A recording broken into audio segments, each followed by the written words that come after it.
Hello, everyone, and good afternoon, and welcome to the Industrial Energy Transformation Fund webinar.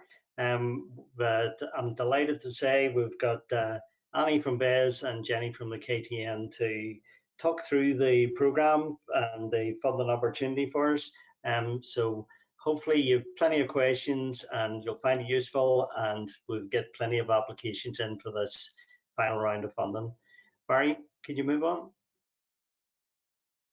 Yeah, so first slide's just to show our sort of approach, and this engagement with the BEIS and with the KTN is very much part of our innovation escalator approach, where we start with very small type of interventions to help you right up to grant for R&D, moving on to external funding. And this is what this is about today, the external funding opportunity that BEIS have created through the Industrial Energy Transformation Fund. So next slide, Barry.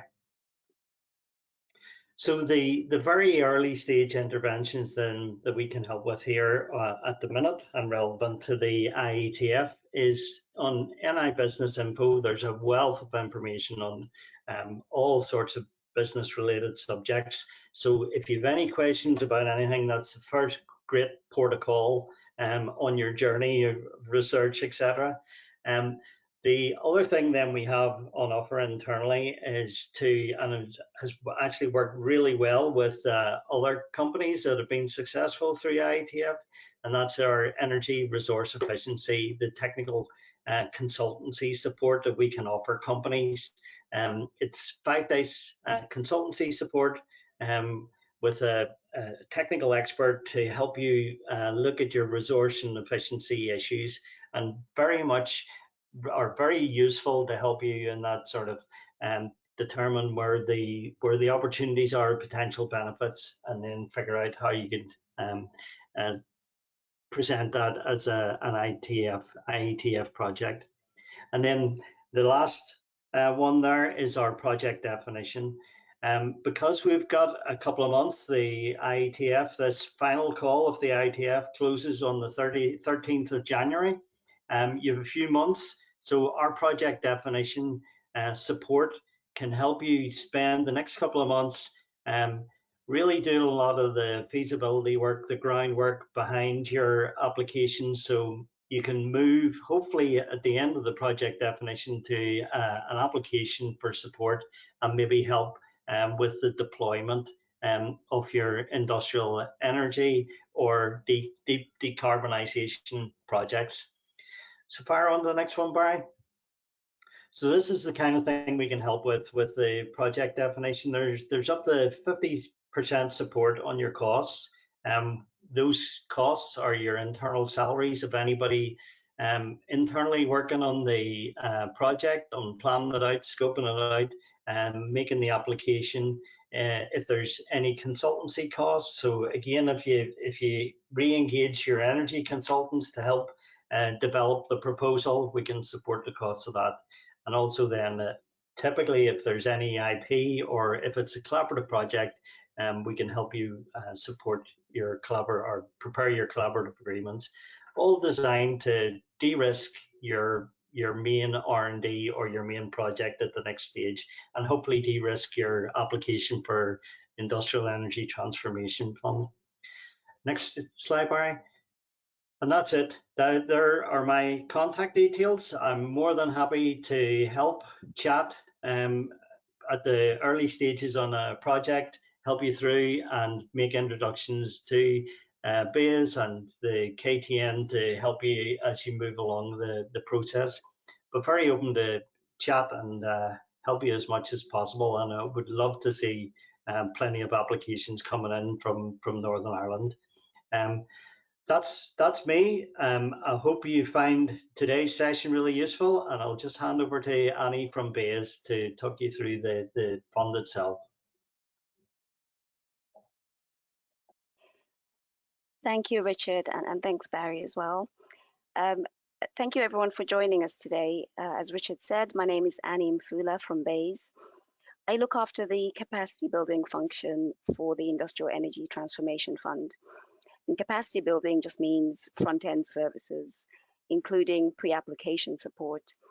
So if you have a project idea that you've been thinking about and perhaps you're not sure about its eligibility for this fund, please do get in touch with us and we can help you.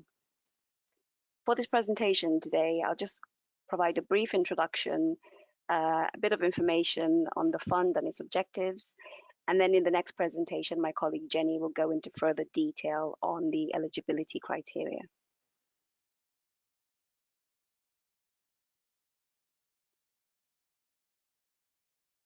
Okay, so how did this fund come about?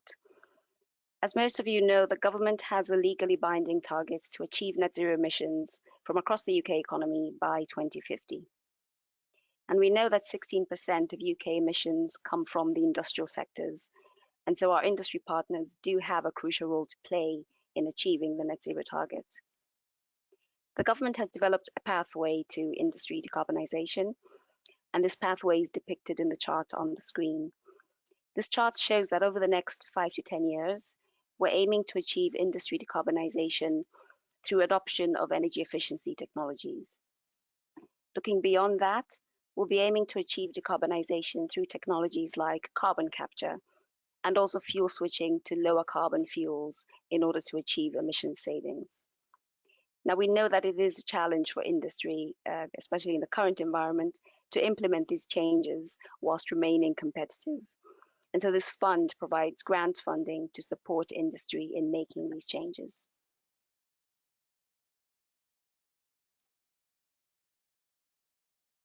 As shown on the slide, our key aims are twofold. Firstly, to help industry to become more energy efficient, reducing emissions, and also crucially reducing your costs. And secondly, to help reduce the costs and the risks of deep decarbonisation technologies. And we do this by supporting the demonstration of these technologies at scale in operational environments.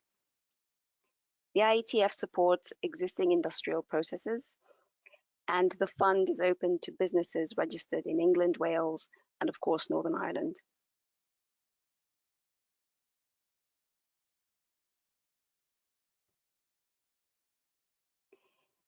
The autumn 2022 competition has launched and is now open for applications. We have a budget of £70 million for this window. As for the previous application windows, we have 3 competition strands, and Jenny will provide more detail on those strands in the next presentation. As Richard mentioned, we'll be closing for applications on the 13th of January 2023. And as this is the final application window, if you are thinking about applying, please, and you have questions, please do get in touch with us early.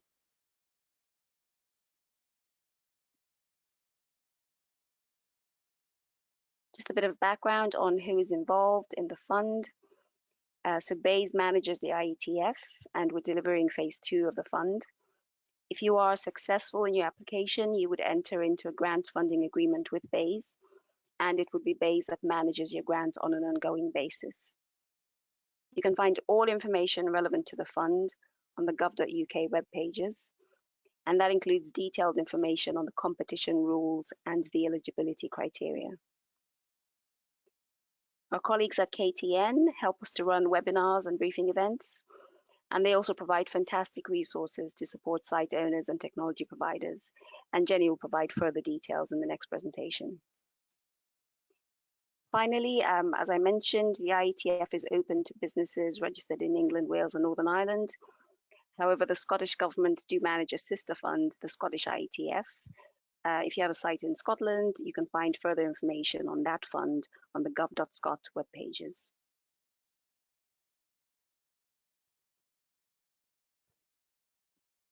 We have so far allocated funding to over 100 projects across 5 previous competition windows. And we've had winners from England, Wales, and Northern Ireland. And we've also seen good representation from across a range of sectors. If you're interested in seeing some case studies, these are published on the gov.uk web pages.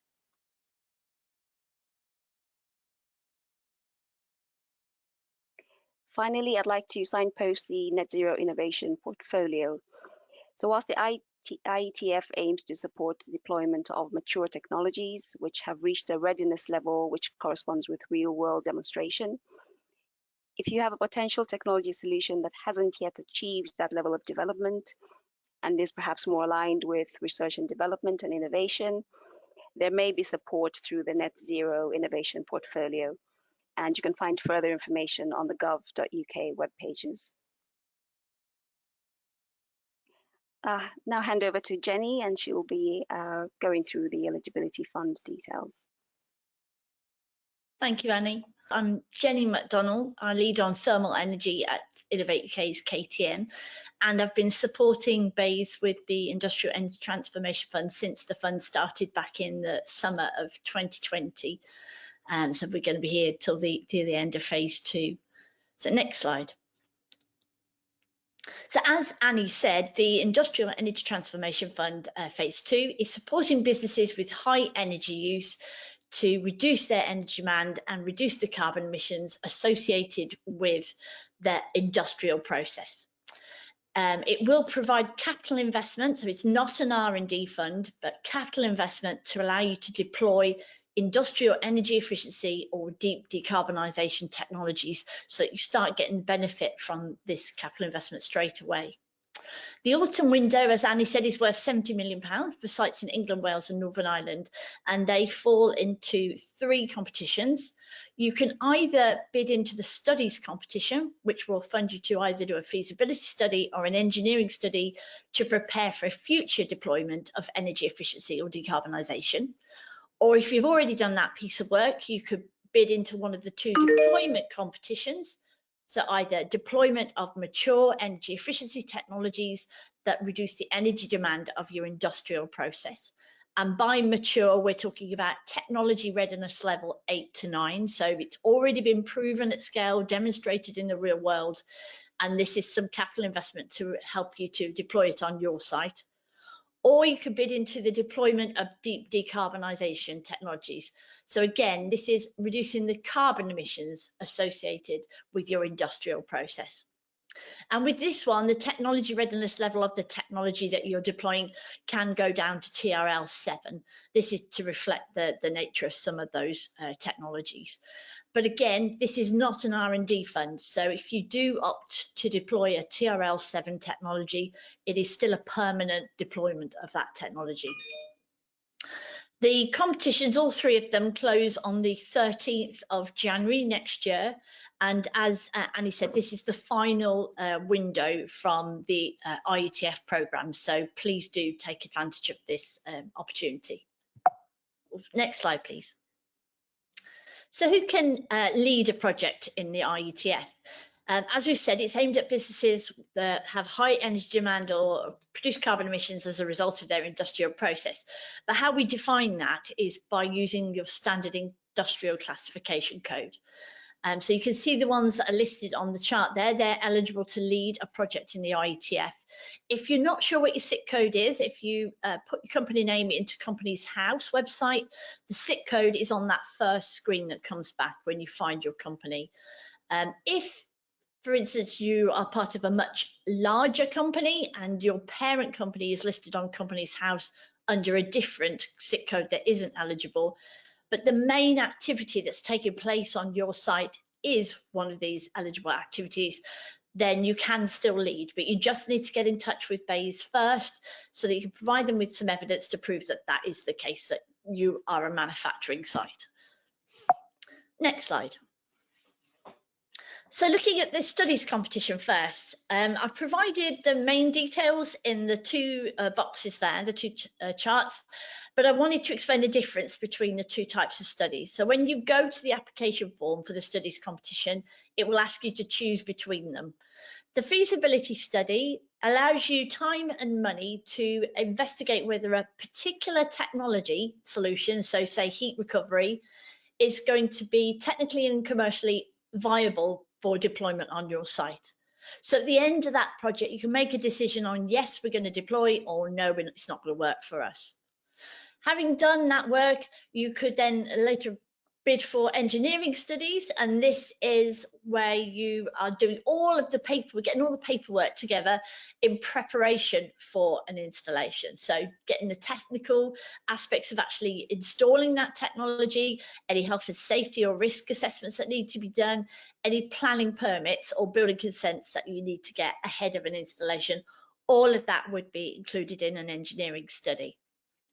One thing to say about the IETF is that the studies don't support you to create an energy model of your site to see where all the highest energy demand is, and it doesn't fund you to review all of the best available technologies out there and then decide which one you want to deploy. You have to have done that initial piece of work, and then knowing that heat recovery is going to be something that you're interested in deploying, you could come and do a feasibility study to see if it'll work for you.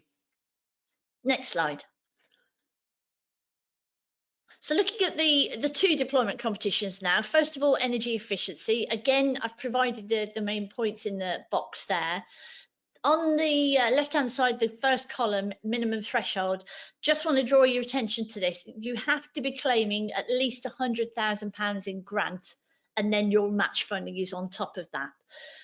If you are even a little bit below that 100,000 minimum grant limit, you will be deemed out of scope, so you won't be funded. So please do make sure that you are claiming at least £100,000.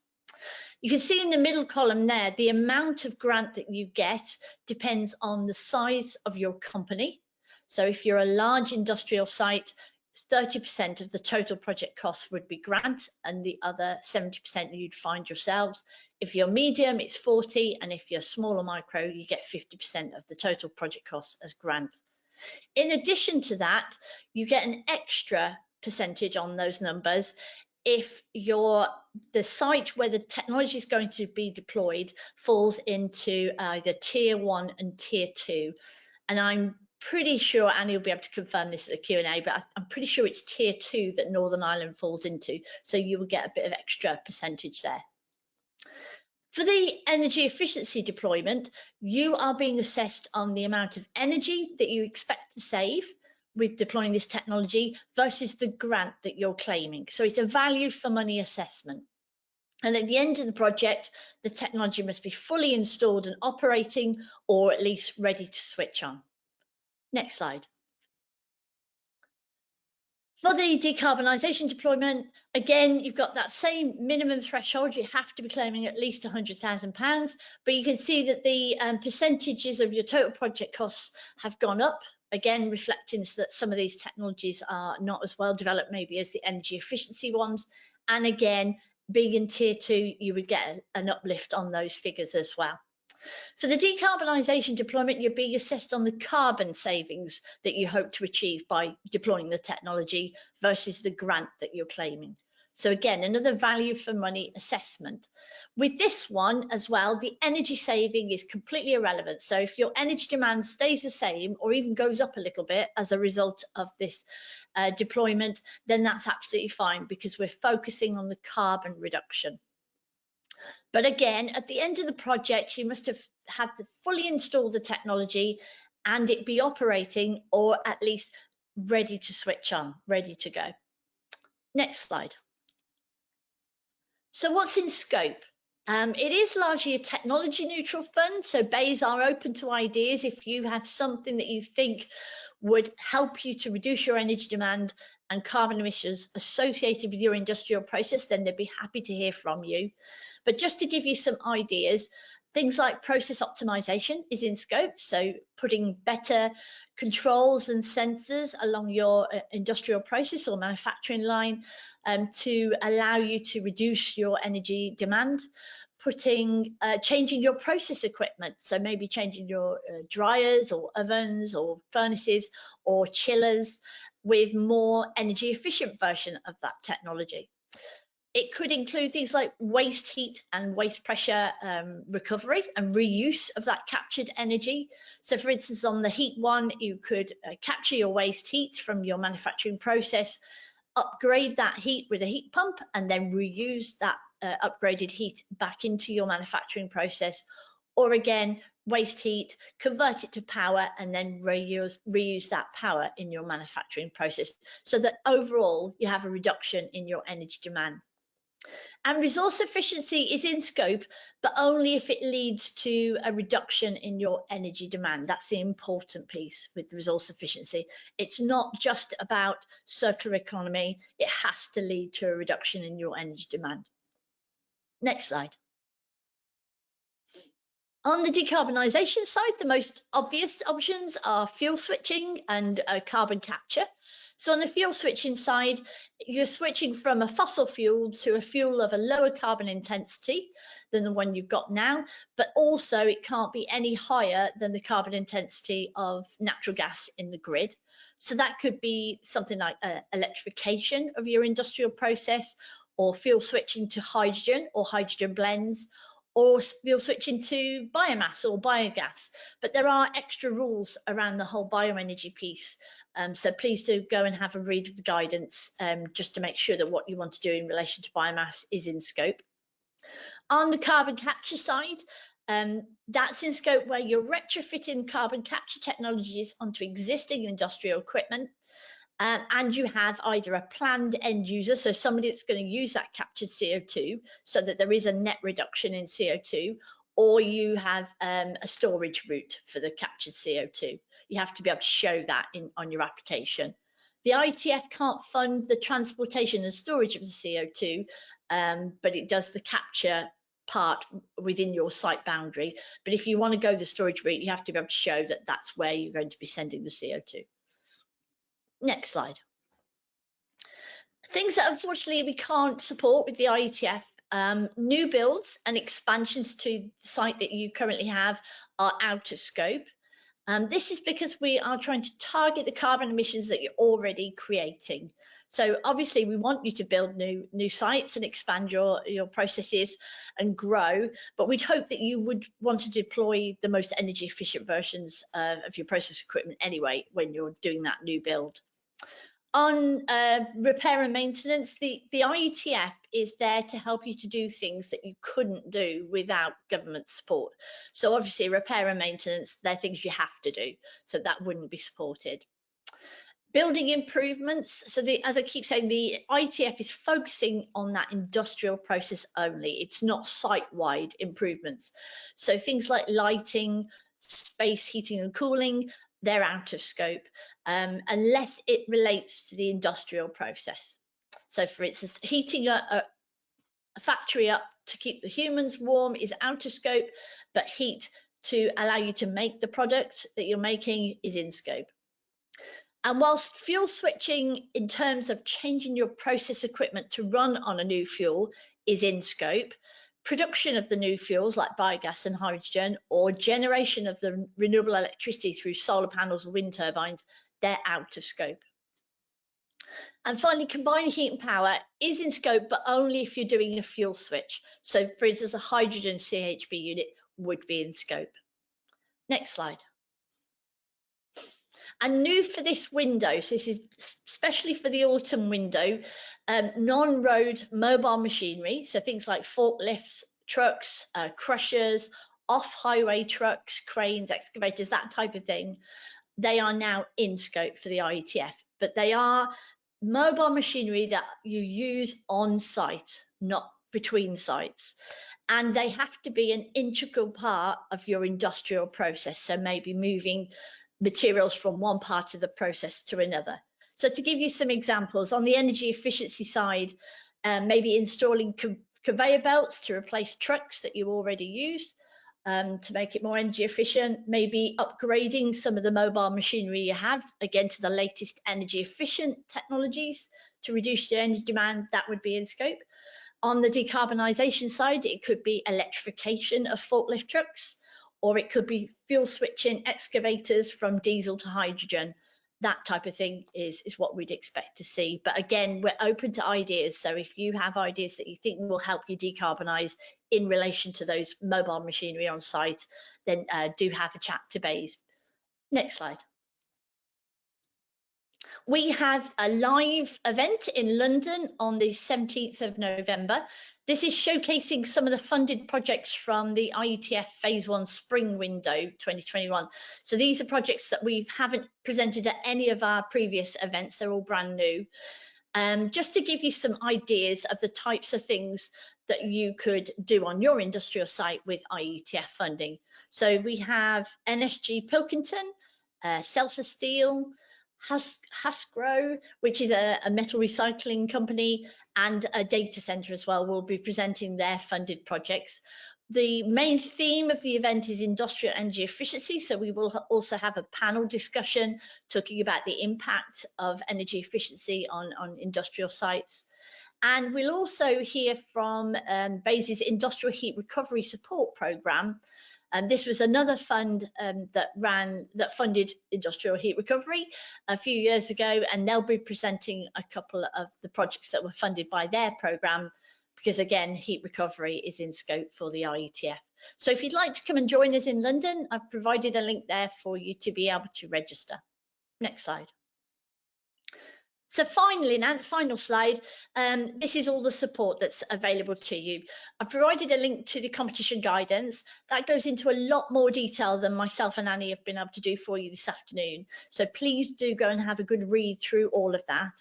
Having read it, if you want to check if you're eligible to apply to the fund, or if the project that you want to do is eligible, then do drop BEIS a note on their eligibility checker email that I've provided there. Just let them confirm whether it is in scope before you go to all the trouble of filling in the application form, which is not a 5-minute job. So it's good to go into that knowing that you are in scope. If you're looking for partners, we have a networking platform. This is a dedicated platform just for people interested in the IETF. It's been running since the start of Phase 2 autumn last year, and there's over 450 people on there now who are all interested in the IETF. So you can register, have a look through the people on there and direct message them if you want to set up a meeting. If you're an industrial site, you might be interested in our technology marketplace. So this is an online platform hosting 5-minute videos from different technology providers whose technology is eligible for the IETF funding. So if you are an industrial site and you would like to have access, then please drop me an email, I'll send you a link for that.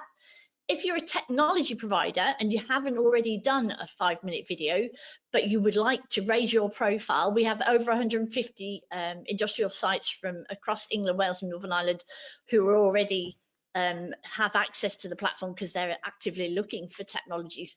Then again, do get in touch with me and we can organise for you to make a video to go on the platform. We have fortnightly competition clinics. So these are webinars where you just drop in, there's no presentations, it's just a Q&A session where you can ask BEIS anything to do with the IETF, share your project ideas. It is an open forum, so there'll be other people there asking questions. But sometimes that's quite nice because you might hear a question that you hadn't thought of from someone else that then helps you. So you'll be able to register it again at the link I've provided there. And then finally, if you've never applied for public funding before, obviously Invest Northern Ireland, they have an excellent service to help you with this.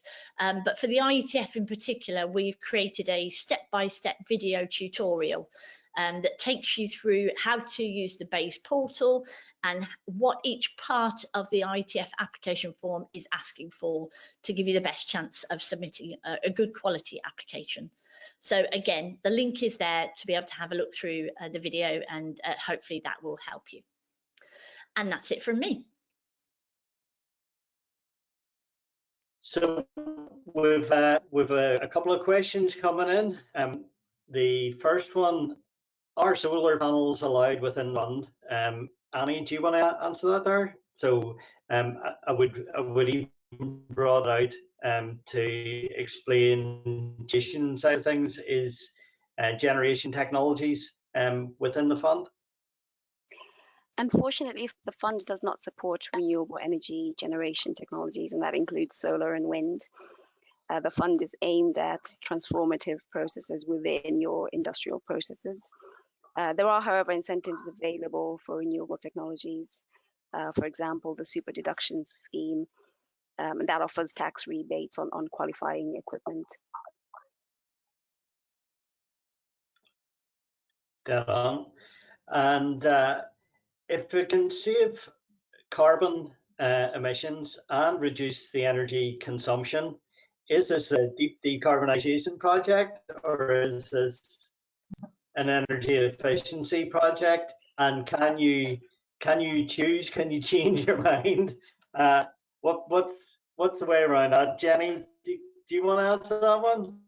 I mean, it is entirely up to you which theme you go for. If you have the opportunity for both, I guess because it's a value for money assessment, I would go for the one that you're saving the most of, because that's going to give you a better score. If you're saving more carbon with what you're doing than energy, go for the carbon one. But it's entirely up to you which one you go for. And do you need to be? Can you change? Can you chop and change? Is that okay? It doesn't. If you went for a energy efficiency one, but it was actually a decarbonisation one, would that be a problem? Would that be pushed out of scope or anything? You can't change once you've submitted it. You can change. Do you want to answer that one?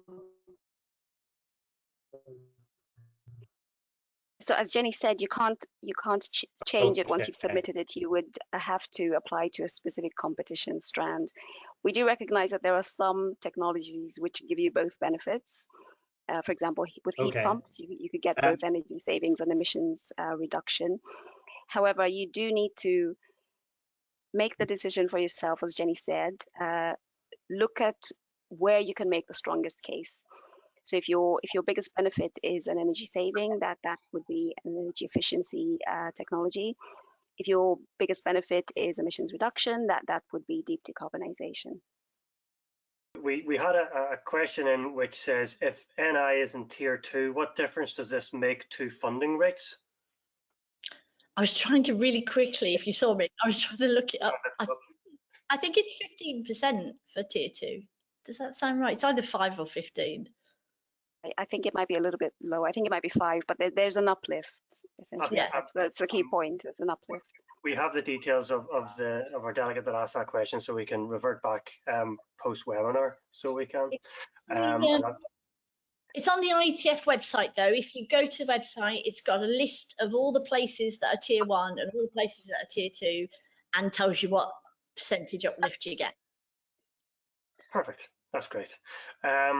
So the next question is question 4 is, I think you've already answered this, but again, just because someone's asked it, can you use renewable wind power as part of an electrification process if you supply your own windmill? Oh, yeah. If you're not including the cost of the wind turbine in the project cost, and it's just changing the process equipment to run on this renewable electricity you're generating, then that would be okay. Right, yeah, so it's that key bit at the end if you supply your own windmill. Okay. Yeah. Question 5, why does the percentage of grant support vary, for example, between energy efficiency and DD projects? Can I do that one? It's just a function of the fact that deep decarbonization technologies there's still a perception of risk associated with them, and there's a greater cost. And so we offer more support for those technologies than we do for energy efficiency technologies, which are typically are more mature in industry, are more widely deployed. Brilliant. Exactly. So question 6 that we have is, we currently have a site in Northern Ireland, but we'll be moving to a larger site by next June. Are we able to apply for this grant, as technically we are in limbo? If we apply for the current site, the grant will be getting us to when we are actually moving to a new site. This is obviously a very, very specific question. Is it something we can answer here? I can't. No, that sounds as though it's one that we need to take offline, and perhaps we need to understand the specifics of your situation. So please do get in touch with us afterwards, and we can have a discussion about it. That's perfect. So we've got the contact details of everyone or the email address of everyone who's asked specific questions. So if there's things that we can't answer that are too specific for this forum, we'll come back to you and put you in touch with the relevant people. So the next one is, and again, apologies to the audience, I'm not an expert, so if I'm just reading them out as they come in, and Annie and Jenny, you can keep me right. If the current SIC code listed per company's house does not fall within the scope, can we add another relevant SIC code to cover the diverse services or sectors that the company covers? So I think they're saying, well, maybe like I said at the beginning, a lot of companies, very large companies, will be listed under their parent company that probably is activities of a head office rather than what's going on your site. So you don't have to register a new SIC code to be able to apply to the IETF if you can show evidence to BEIS that the main activity on your industrial site does fit one of those eligible codes. If you look at the codes, there is again a web page where you can see what each of those codes relates to, and if what you're doing on site is one of those codes, then you can still lead. You just need to get in touch with BEIS first, so that you can show them and they can say yes, they're happy with that, you are eligible to lead. Great, thank you, Jenny. Our next question then says, hi, we are looking to upgrade our chiller system. We know that our existing system is very inefficient and that an upgraded system will be more efficient. Do we need to know and have monitoring done of our existing equipment to show how many kilowatt hours are being used currently in order to complete an application, or how else should we quantify how much will be saved by the potential upgrade? That's a good question. So oh, go on, Andy, you do this one. I was just going to say, so as part of your application, you will have to provide information on what your baseline energy consumption is and your post-project intervention energy consumption is. So that is information that you will have to develop and provide as part of your application. Brilliant, thank you. And it's site-wide as well, isn't it, Annie, for the application? So a lot of sites will just have 1 meter maybe for the gas and 1 meter for the electric. That's fine to be able to show what your baseline is and what the saving is after you've deployed. That's right. I mean, ultimately, you need to be able to demonstrate what the benefit of your technology solution is, and therefore you would need to know what your baseline energy consumption is. Okay, thank you. Our next question, we've got a couple more questions in, so if you do have any more questions, just pop them into the chat and we'll try our best to get around to them. So penultimate question for the moment is there any risk to the company for having to repay the funding?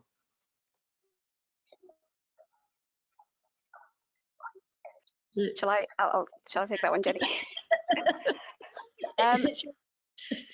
As part of your, as Jenny said, the application submission is very detailed, and that will require you to include some information around finances.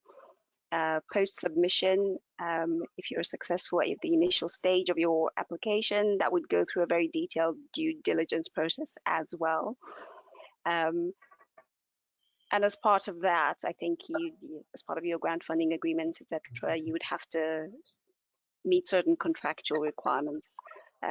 So the due diligence aspect is very detailed. If you have a specific concern around submitting an application and your company's circumstances, please do get in touch with us, and perhaps we can provide further information on the specific issue that you have.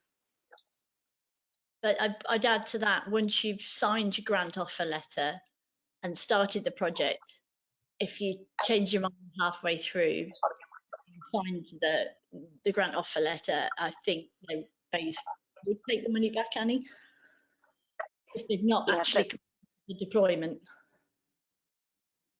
There are some circumstances under which we'd be justified in trying to claw the money back, but as I said, if you have a specific concern, please do get in touch and we can have a discussion. Great. Yeah, I think just as we have a couple more questions, but I've just brought up the contact slide, Jenny, from yours, which has information and support. Just again, we will be sharing the slides and a copy of the recording also post webinar. Just keep an eye on investni.com. You'll be sent an email link also. Another 2 questions. So we've had another one in. So question 10, I think we're at here. Are there any implications, restrictions, or reductions for funding in relation to the NI protocol? I noticed a few questions relating to the protocol in the application form. So the percentages that I've presented to you today are what you guys are eligible for under the Northern Ireland Protocol. Great, simple. Final question, again, I'll read out the last question here, and it basically says, if two companies work in the same site and share a single electrical energy source, can they submit a joint application in terms of energy optimization and electrification? For example, one company uses energy on day shift and the other one uses it on night shift. That is such a good question. I've not heard that. I mean, typically it's one application per company. So, but as you're sharing the same site, I'm not sure. Your application would still have to have a lead applicant. I suppose the other party could join that application as a project partner. So you could apply on that basis, but there would still have to be a lead applicant, and that lead applicant would be the person that BEIS would be interacting with. They'd receive the grant funding and then they'd have to pass that on to anybody, subcontractors involved.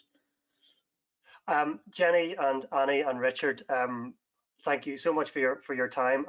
As I say, I've left the contact details slide up there. I think hopefully people have had time to note down the relevant details. But of course, you can always contact us at InvestNI, and we can follow up. And if there's any questions running on from this, of course, do get in touch. So unless Jenny or Annie, you've anything else to add at this stage? Just a quick reminder, this is your final opportunity. Please, please don't miss out. If you've got an idea, come and have a chat. Great, that's brilliant. Okay, folks, thank you so much for your time today. Thanks to everyone who's joined us on the webinar this afternoon, and for bearing with us just with our usual gremlins that sometimes do pop up on these things.